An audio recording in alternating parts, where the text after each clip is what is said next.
PAP.fr, première plateforme immobilière sans commission, présente Sud Radio, on parle IMO. On parle IMO, l'émission 100% immobilier de Sud Radio, et c'est bien sûr avec Marc Ezrati. Bonjour Marc. Bonjour Laurence, bonjour à tous. Et puis on rappelle bien sûr que l'émission s'ouvre à vous qui nous écoutez sur Sud Radio. Si vous avez des soucis avec votre propriétaire, avec vos locataires, si vous n'arrivez pas à vendre votre maison, votre appartement, bien sûr avec nos amis de PAP, on répond à toutes vos questions dans le coaching IMO. Vous nous appelez au 0826 300 300.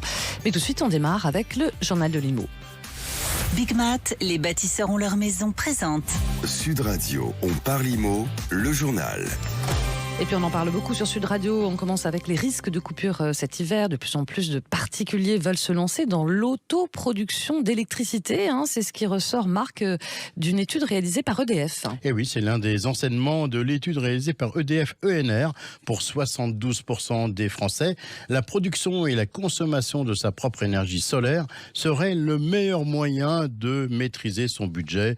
25% des Français considèrent même que cela pourrait leur permettre de diviser au moins par 2 le montant de leur facture d'électricité. 6 Français sur 10 pensent que produire et consommer sa propre électricité deviendrait même la norme dans un futur proche. Autre étude, là il s'agit du baromètre Meilleur Agent qui confirme un ralentissement des prix de l'immobilier. Et d'après Meilleur Agent, le prix moyen en France n'a pas bougé d'un iota à 3 206 € le mètre carré. À Paris, le prix moyen a même reculé de 0,5% à 10 312 € le mètre carré. Si la baisse des prix se confirme dans la plupart des grandes métropoles, seules Lille et Marseille voient leur prix augmenter respectivement à 0,7 et 0,8%. Voilà, et pourtant les Français continuent à avoir des projets immobiliers. En tout cas, c'est ce qui ressort d'une étude BVA. Et selon cette étude BVA qui a été réalisée pour Dreamkey sur les projets immobiliers des Français pour 2023, on apprend qu'un Français sur 6 déclare être engagé dans un projet immobilier dans les 12 prochains mois, mais 33%, un tiers des Français, envisagent aussi d'acheter leur premier logement, et 24% n'ayant pas de projet immobilier dans l'année déplorent en fait le prix trop élevé des logements. Voilà, pour finir, Marc, ce journal, une propriétaire de Boulogne-Billancourt qui se bat depuis 6 ans pour déloger un couple de locataires qui ne paie plus son loyer depuis plusieurs années. Et pourtant, on a l'impression qu'ils mènent quand même malgré tout une vie de rêve, c'est ça ? Exactement, une propriétaire de Boulogne-Billancourt dans les Hauts-de-Seine se bat depuis plusieurs semaines pour récupérer 45 000 € de loyer impayé que lui doit un couple de locataires. Sauf que pendant que la propriétaire lutte pour obtenir gain de cause, le couple mène la belle vie, comme en témoignent leurs publications sur Instagram. Vacances en Corse, hôtel de luxe dans le Vaucluse, voyage aux Pays-Bas et ailleurs, ou encore achats multiples chez Louis Vuitton. Enfin, en même temps, il faut se méfier des fois d'Instagram. C'est pas toujours la vraie vie, mais bon. Merci Marc, et tout de suite, c'est les Minutes Viager avec notre partenaire Senior Consulting Group. Et ce matin, vous nous parlez des investisseurs en viager. Et oui, parce qu'on a beaucoup parlé jusqu'à présent des vendeurs qui sont évidemment les premiers concernés lors d'un achat en viager. Mais bien sûr, il n'y a pas de vente sans acquéreur. Qui sont donc les investisseurs qui s'intéressent au viager ? La première, Laurence, le premier renseignement, c'est que ce sont des particuliers souvent. Et des particuliers d'une 50aine d'années qui disposent d'un petit capital de départ nécessaire pour s'acquitter du prix du bouquet et de revenus suffisants pour assurer les rentes mensuelles. Et ce sont aussi des personnes qui souhaitent donner un sens à leur investissement, venir tout simplement en aide à un senior. Certains n'ont pas forcément vocation à habiter le bien à terme, ils veulent juste investir dans une valeur refuge, l'immobilier, mais la plupart préparent tout de même leur propre retraite à 15 ou 20 ans. Il est également intéressant de noter que 15 à 20% de ces investisseurs sont des expatriés qui veulent garder une attache avec la France et préparer leur retour au pays. Merci beaucoup Marc. Allez, on se retrouve dans quelques instants avec Laetitia Caron, directrice générale de PAP.fr, pour jeter un œil dans le rétro de l'année 2022. On revient dans quelques instants. Sud Radio, le Mac de l'IMO, décryptage et tendance de l'immobilier. Par l'IMO, l'émission 100% immobilier de Sud Radio avec Marc Ezrati. Tout de suite, c'est le Mac de la semaine et vous nous proposez une rétrospective de l'IMO ce matin avec votre invitée Laetitia Caron, directrice générale de particulier à particulier PAP.fr. Bonjour Laetitia Caron. Bonjour Marc, bonjour Laurence. Alors pour cette Bonjour. dernière émission de l'année, on ne va pas échapper à la tradition de la rétrospective, d'autant que 2022 a été une année riche pour l'immobilier et qu'on sent un virage s'amorcer. Donc avant de rentrer dans le vif du sujet et dans 2023, quels sont les événements de 2022 qui vous ont marqué ? Il y en a pas mal, Marc. Il y a des J'imagine. sujets, il y en a pas mal. Des plus légers aux plus sérieux. Je ne sais d'ailleurs pas vraiment par où commencer. Bon, allez, je vais démarrer par les questions énergétiques, qui sont quand même un sujet majeur. On en a pas mal parlé en 2022. Ça a pas mal rythmé l'année. On va d'ailleurs les retrouver en 2023 et les années suivantes aussi. C'est pas fini. Et ça a beaucoup rythmé l'année, ça a parfois rythmé l'année même en mode bêtisier, on peut dire. Oui, c'est vrai. Notamment en ce qui concerne le DPE et l'audit énergétique. Oui, Marc. Alors, sachant que ce sont deux sujets distincts, on va déjà bien rappeler donc DPE, diagnostic de performance énergétique, qu'on appelle donc DPE, et audit énergétique. Ce n'est pas la même chose et ce n'est pas toujours très clair dans la tête des gens, à juste titre d'ailleurs, parce que c'est très confus parfois. Si on fait un peu de pédagogie, le DPE. Alors, on va démarrer plutôt par l'audit énergétique, puisque en fait, l'audit énergétique, c'est une sorte de super DPE qui devait devenir obligatoire à compter du 1er septembre pour toute vente d'un logement classé F ou G. Et plus énergivore. Voilà, le DPE, c'est le diagnostic de performance énergétique, c'est le diagnostic par lequel on établit la consommation, la classe énergie d'un logement. Et donc, l'audit énergétique devait concerner les logements classés F ou G. Alors, j'emploie l'imparfait parce que cette obligation a finalement été annulée, annulée à la dernière minute, puisque elle aurait dû normalement s'appliquer à partir du mois de septembre, et on a appris au mois d'août, c'est-à-dire moins de 3 semaines avant la date à laquelle elle aurait dû s'appliquer, qu'elle était annulée, enfin plutôt reportée. Elle avait été reportée 2 fois, parce que d'abord le 1er janvier 2022, ensuite septembre 2022. Et alors, qu'est-ce qui a conduit à ce report à 2023 ? Personne n'était prêt. Commencer par les diagnostiqueurs eux-mêmes, ce qui est quand même un peu embêtant. Et on allait manquer de bras compétents pour réaliser ces audits qui vont plus loin que le DPE et dont le but est de déterminer les travaux à réaliser pour améliorer la performance énergétique du logement. Alors, quand on sait déjà les problèmes qu'on rencontre sur le DPE, le fait que les diagnostiqueurs soient pas prêts, c'était vraiment un problème. Alors, on avait aussi parlé de ce problème de DPE en octobre avec l'étude qui a été réalisée par Que Choisir. Est-ce que vous pouvez nous en redire quelques mots ? Oui, alors en fait, Que Choisir a en effet fait une enquête qui était assez édifiante.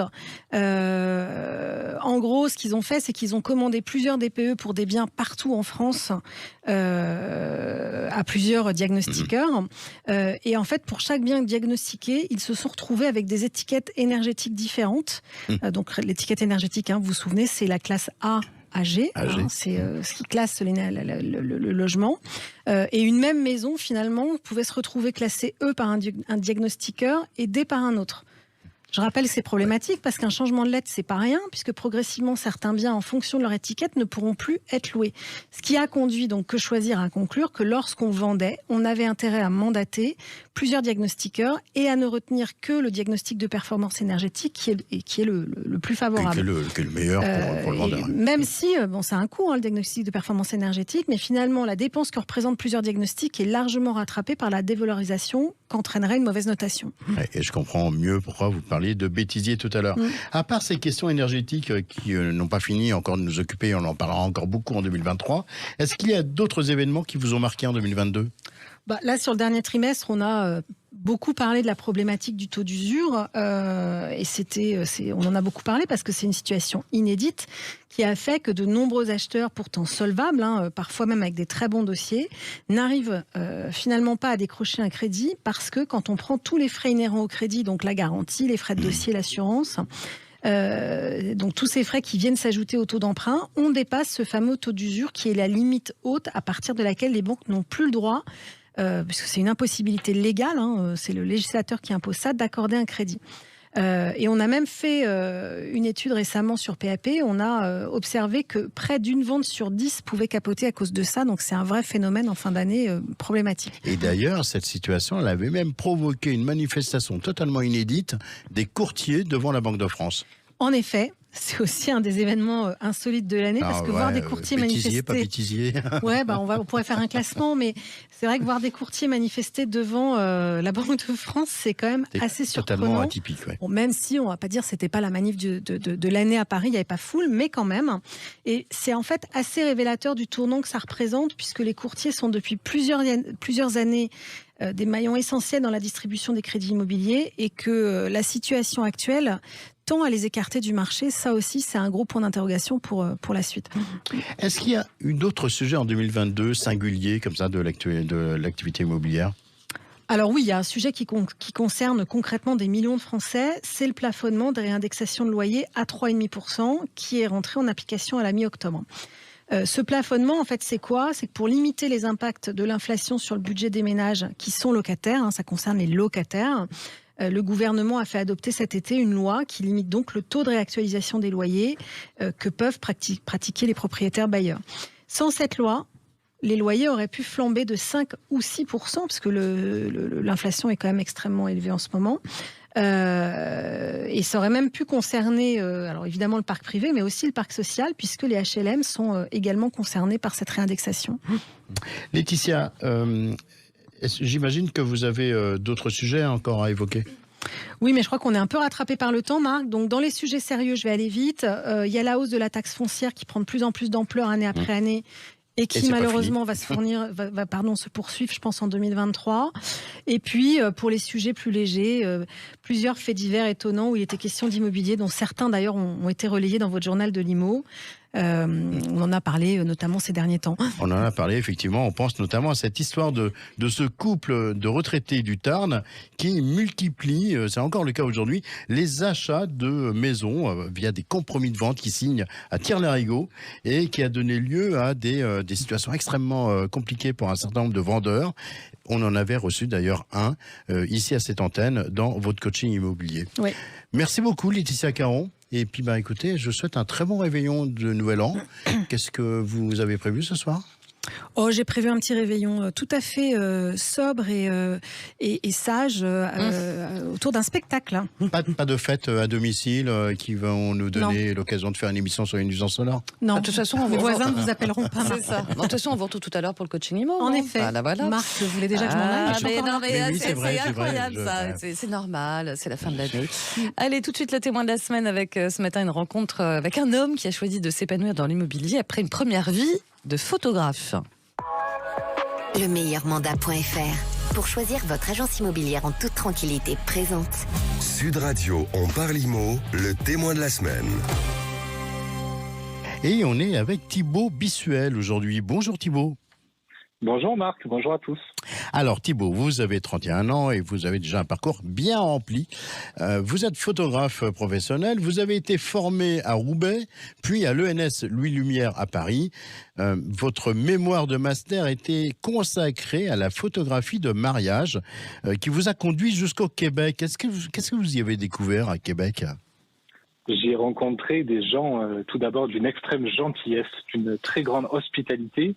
Et puis, ce qui m'a séduit surtout au Québec, c'est ce mariage parfait, si je puis dire, entre d'un côté la culture, les valeurs européennes, et de l'autre l'état d'esprit entrepreneurial, le libéralisme à l'américaine. Alors, en 2009, vous lancez votre propre entreprise de photographie où vous dirigez tout naturellement vers la photo de mariage, mais aussi les portraits de famille. Quelques années plus tard, vous lancez même une organisation professionnelle, Regard d'auteur, avec pour but de créer une charte de qualité dans ce domaine très concurrentiel qu'est la photo de mariage. Pourquoi avoir créé cette organisation ? C'était la jungle à cette époque ? Ou encore aujourd'hui d'ailleurs ? Alors on remonte à une époque, en 2009, la création du statut d'auto-entrepreneur. C'est un statut qui a permis à beaucoup de gens de mettre le pied à l'étrier, comme on dit, de créer sa propre entreprise facilement. Moi, le premier, j'en ai bénéficié en tant que photographe. Mais c'est vrai que c'est un statut qui crée ce que les photographes déjà installés, ce qu'on pourrait dire aujourd'hui en 2022, les photographes à l'ancienne, déjà installés en boutique, considéraient que c'était une forme de concurrence déloyale. Alors, ça a permis et ça permet encore aujourd'hui à beaucoup de gens de se lancer dans différents métiers, de découvrir, de tester. Mais oui, ça avait créé une certaine forme de jungle. Je pense que ça a créé beaucoup de concurrence, mais on peut le voir aujourd'hui également dans l'immobilier, il y a beaucoup de concurrence. Alors justement, depuis peu, vous avez mis les 2 pieds dans le monde de l'immobilier en rejoignant le réseau Keller Williams. Comment vous êtes arrivé dans ce milieu en faisant, vous êtes passé de la photographie de mariage à la photo immobilière? Ça s'est passé autrement? Racontez-nous. C'est vrai qu'il y a toujours une dimension photo qui est importante avec la photographie immobilière, mais je crois que c'est avant tout un fil rouge d'aventure entrepreneuriale et puis de rencontres humaines où on rencontre beaucoup de gens différents avec chacun leur projet, chacun leur parcours. Alors d'abord, pourquoi c'est important la photo dans l'immobilier? Je crois que vous savez, Marc, la photo, c'est important dans l'immobilier et c'est important même dans l'entrepreneuriat en général. La photo, on dit souvent, vous savez, la première impression définit la valeur perçue. Je crois que la photo permet justement de donner cette première image, elle déclenche un coup de cœur. Elle donne aussi une première idée, parfois préconçue, avant une rencontre, avant de rencontrer quelqu'un ou avant de découvrir un bien immobilier, justement. Alors, puisque vous parlez de rencontre, vous avez fait une rencontre chez Keller Williams avec Guylaine Berger. Racontez-nous ce coup de cœur. Je crois que ce qui m'a le plus plu chez Guylaine Berger, c'est de retrouver l'équilibre que j'avais trouvé au Québec entre Keller Williams, qui est une firme américaine, et Guylaine Berger, qui est une agence du sud de la France, une agence qui a été créée autour de Montpellier et qui a déjà une 30aine d'années. C'est l'alliance entre l'état d'esprit américain et le côté traditionnel et la culture française. Du coup, vous ne regrettez rien en 2 mots? Non, au contraire, je suis très bien accompagné. J'ai un coach formateur qui est Michael Pimenta, que je remercie pour son accompagnement au quotidien, et une directrice, Laurence Racine. Je suis très bien encadré et j'ai hâte, je vais être patient, mais j'ai hâte de découvrir chaque jour encore plus ce beau métier. Eh bien écoutez, dès que vous aurez un bien coup de cœur à nous présenter, on vous le diffusera sans aucun problème dans On parle IMO. Merci beaucoup Thibaut Bissuel. Je vous souhaite évidemment un très bon réveillon. Vous faites quoi ce soir? Je vais faire une soirée entre amis. Je ne peux pas vous dire à quelle heure elle va finir. Ah oui, ça j'imagine, oui. Avec des photos. Avec des photos. Avec des photos. Certainement. C'est ça. Certain. Merci de nous avoir consacré un peu de temps sur Sud Radio. Merci beaucoup à vous pour votre accueil et très bon réveillon. Merci. Allez, on se retrouve dans quelques instants avec Laetitia Caron qui répondra comme d'habitude à vos questions dans son coaching IMO sur Sud Radio. À tout de suite. PAP.fr, première plateforme immobilière sans commission présente. Sud Radio, on parle IMO. On parle IMO, l'émission 100% immobilier de Sud Radio, c'est la suite avec Marc Ezrati. Et tout de suite, c'est le coaching immobilier. Et en ce dernier jour de l'année, on retrouve Laetitia Caron de PAP.fr, que j'ai abandonné un peu trop vite tout à l'heure, mais encore un petit peu avec nous. Je suis toujours là, Marc. Voilà, heureusement. Pour le coaching immobilier, de même que Marie, qui est au standard, comme la semaine dernière, au standard de Sud Radio, et qui va relayer quelques-unes des questions qui nous ont été posées par les auditeurs qu'on n'a pas eu l'occasion de passer à l'antenne. Bonjour Marie. Bonjour Marc. Alors Marie, quelles sont les récentes questions des auditeurs que vous nous avez sélectionnées pour Laetitia Caron? Alors, on commence avec Aline et Thierry de Brive-la-Gaillarde, en Corrèze, qui sont propriétaires d'un appartement qu'ils louent et dont le locataire paye systématiquement son loyer en retard, malgré leur relance par SMS. Ce qui pose un problème à notre couple d'auditeurs, qu'ils ont une échéance de prêt à date fixe et qu'ils se retrouvent systématiquement à découvert en début de mois à cause de ça. Leur question est donc simple, peuvent-ils résilier le bail pour ces retards de paiement à répétition? Laetitia, qu'est-ce qu'on répond à nos auditeurs Aline et Thierry? Alors malheureusement, je suis désolée de leur répondre que non, ils ne peuvent pas résilier le bail en cours pendant la période de bail. En revanche, ce sera un motif légitime pour ne pas renouveler le bail lorsque celui-ci arrivera à échéance. Donc il va falloir que Thierry et Aline attendent la fin du contrat pour y mettre un terme. S'ils louent en location vide, c'est au bout de 3 ans après le début du contrat. S'ils louent en location meublée classique, c'est au bout d'1 an. Donc j'espère qu'ils sont dans la seconde hypothèse, parce que la durée est plus courte. Mais en tout cas, il faut qu'ils continuent de relancer leurs locataires, ça c'est sûr. Ok Laetitia, donc comme vous l'avez dit, on espère pour eux, pour Aline et Thierry, qu'ils louent en meublé, car ce genre de situation est vraiment compliqué à supporter dans la durée. Marie, est-ce que vous avez une autre question pour Laetitia ? Alors oui, et elle nous vient de Xavier, qui habite dans l'Hérault. Xavier et son épouse Olivia ont mis en vente leur maison de particulier à particulier.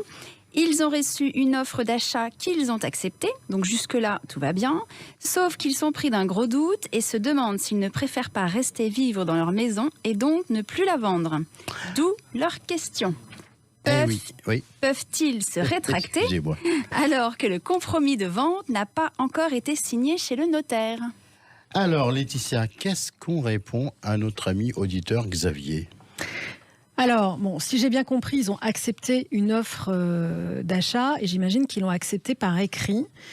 S'ils l'ont accepté par écrit, alors là, malheureusement, ils ne peuvent pas se dédire. Les vendeurs n'ont pas la faculté de se rétracter, même si le compromis de vente n'a pas encore été signé chez le notaire. Et le fait qu'ils aient accepté une offre d'achat par écrit, je le répète, entérine le début de la vente. Donc j'insiste, je profite d'ailleurs, je fais une aparté pour rappeler à nos auditeurs que lorsqu'on est vendeur et qu'on accepte une offre d'achat par écrit, c'est engageant pour le vendeur. Donc il faut réfléchir avant de l'accepter par écrit. Dans leur cas, malheureusement, je pense que Xavier et son épouse vont devoir vendre leur maison. Sauf, il arrive quand même qu'on arrive à convaincre l'acheteur qui est peut-être à l'écoute et qui peut peut-être comprendre leurs doutes. Et donc, il faudrait qu'il arrive à convaincre les acheteurs de renoncer à leur achat. Si c'est le cas, tout le monde renonce d'un commun accord et il n'y a pas de problème. Mais si les acheteurs veulent absolument acheter la maison, ils l'auront. Après, il y a évidemment encore une perspective qui pourrait peut-être régler la situation, c'est que les acheteurs n'obtiennent pas leur financement et que la vente capote pour ce motif s'il a été prévu une clause suspensive d'obtention de crédit dans le compromis de vente. C'est quand même un phénomène, je le rappelle, qui arrive dans un peu moins d'une vente sur 10 en ce moment. Donc, souvent pour les vendeurs, c'est pas une bonne nouvelle. Dans leur cas, ça pourrait en être une. Et puis, si c'en est une, ils pourront rester dans leur maison. Voilà, je suis désolée, je pense que ma réponse ne les réjouit pas. Ne va pas les réjouir forcément. Mais voilà, s'ils ont accepté par écrit, qu'ils essayent déjà de négocier avec l'acheteur. Avec l'acheteur, oui. Merci Laetitia, et puis merci également à vous Marie. Très bon réveillon de la Saint-Sylvestre à vous. Et en même temps, on termine aussi très très bien l'année, puisque j'ai la chance de vous avoir toutes les deux à mes côtés. Un excellent réveillon ce soir et je vous dis à l'année prochaine. On rappelle évidemment que bien sûr, continuez à nous appeler, continuez à nous poser vos questions pour acheter, pour vendre, pour louer. On est là. 0, il y a 826 300 300. C'est notre standard, ils le connaissent bien. Et puis il y a le mail aussi, je participe @sudradio.fr. Allez, tout de suite, c'est l'heure du coup de cœur. Sud Radio, on parle IMO, les biens coup de cœur. Vous sont présentés par Préto, l'expert en ligne du crédit immobilier. Simulez combien vous pouvez emprunter sur Préto.fr. Laetitia, on part où pour ce dernier jour de l'année ? Alors on va à Bègle, je répète, à Blaise. J'ai du mal à parler en ce dernier jour de l'année. C'est une jolie commune rurale du Val d'Oise. C'est situé dans le parc naturel du Vexin français, à 14 km de Pontoise. Et pour les amateurs, il y a un golf. Et il s'agit d'une maison. Oui, Marc, c'est une maison en copropriété qui est issue de la division d'une ancienne demeure. Donc, c'est dans un cadre bucolique. C'est une maison qui a du cachet. Elle fait 120 mètres carrés sur 2 niveaux. Il y a des combles en plus. On y trouve actuellement 2 chambres, mais on pourrait facilement en faire une 3e. Et puis, il y a 2 salles de bain. À l'extérieur, il y a une terrasse en travertin et un jardin en L. Particulier, mais un jardin en L. La maison a été rénovée par l'actuel propriétaire qui a refait l'isolation, l'électricité. Il a changé toute l'installation de chauffage. On devrait être bien en DPE. Et il reste juste à changer la baie vitrée du salon pour achever la rénovation énergétique. À quel prix on est ? On est à 369 000 €. C'est tout à fait dans les prix observés dans la commune, voire peut-être même un peu en dessous. Donc, il ne faut pas traîner parce que c'est un bien coup de cœur qui permet de s'installer au vert à proximité Paris. Et c'est de quoi bien démarrer 2023. Et effectivement, et on a le fameux numéro de téléphone 0826 300 300. On a avec nous également Perrine Gautron. Bonjour Perrine. Bonjour à tous. Directrice du réseau Les Villas du côté de Bordeaux. Bonjour. Qu'est-ce que vous avez à nous proposer en ce dernier jour de l'année ? Alors, à l'aube de ce réveillon, je vous emmène dans le sud de la France. C'est à près de Narbonne que je vous propose une très jolie villa au style contemporain. D'accord. Alors, qu'est-ce qu'elle a cette maison ? Elle fait 162 mètres carrés. Elle a 4 chambres, dont une jolie suite. un garage et en bonus, on a une piscine chauffée, Marc. À quel prix ? Elle est proposée à 645 000 euros. Parfait, merci beaucoup Perrine Gautron. On vous souhaite également à vous un très bon réveillon. Merci. Et puis je vous dis à l'année prochaine. Toutes les images de ces biens, on les retrouve sur les réseaux sociaux de Sud Radio dès la fin de l'émission. Le numéro 0826 300 300. Parfait, merci beaucoup Marc. Vous allez faire quoi là pour le réveillon du 31 ? Moi je vais faire une soirée au Touquet Paris-Plage. Ah oui, carrément. Oui. Ah ouais. On s'embête pas, Marc. Oui, dites donc. Vous avez trouvé un petit bien sympathique là-bas, un cabanon. Je cherche encore. Mais... Ou alors vous avez un ami là-bas, peut-être. J'ai pas mal d'amis là-bas, effectivement. Oui. Ça va être un petit réveillon sympathique. On sait où est-ce qu'on trouvera Marc Ezrati ce soir. Merci beaucoup à vous et à toute l'équipe. Et puis, bien sûr, on vous retrouve samedi prochain. Oui, dès la semaine prochaine. L'année prochaine. On va parler de copropriété et de chauffage. Copropriété et chauffage pour l'année 2023. Et ça se porte bien. Les prix montent, chauffage. Ça c'est sûr. Ouais, d'accord. Vaste sujet. Merci Exactement. beaucoup. Allez, à samedi prochain. Très vite. Merci. Sud Radio, on parle IMO. Avec PAP.fr, première plateforme immobilière sans commission.